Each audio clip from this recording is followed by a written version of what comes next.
আসসালামু আলাইকুম। আমি আজকে আপনাদেরকে দেখাবো ডিম দিয়ে কিভাবে সহজে পিঠা তৈরি করতে হয়। তবে তার আগে আমার চ্যানেলটিকে দয়া করে সাবস্ক্রাইব করে নিন।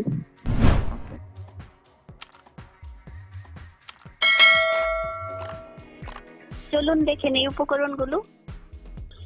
আমি প্রথমে নিয়েছি ময়দা, তারপর লাগছে ডিম 2টা, তারপর লাগছে পরিমাণ মতো চিনি,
তেলটা গরম হয়ে আসলে বানানো পিঠাগুলো ছেড়ে দেব।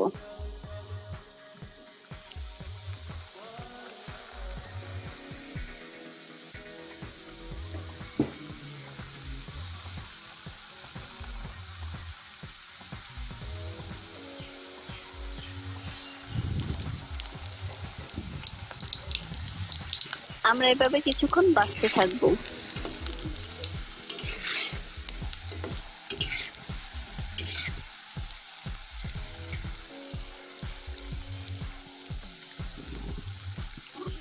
এর ফাঁকে যারা আমার চ্যানেলটিকে সাবস্ক্রাইব করেননি দয়া করে সাবস্ক্রাইব করে নিন, আর যারা সাবস্ক্রাইব করেছেন তাদেরকে অসংখ্য ধন্যবাদ।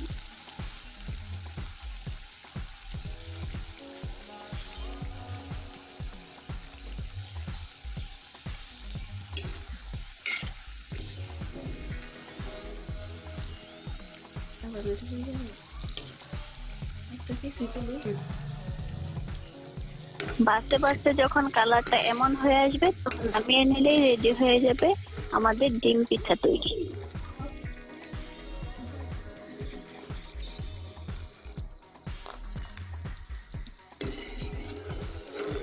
এটা ভালোভাবে সংরক্ষণ করে আপনি 3 থেকে 4 মাস যাবত রেখে খেতে পারবেন। আর পরবর্তী ভিডিও পেতে আমাদের পাশেই থাকুন। লাইক, কমেন্ট ও শেয়ার করতে ভুলবেন না।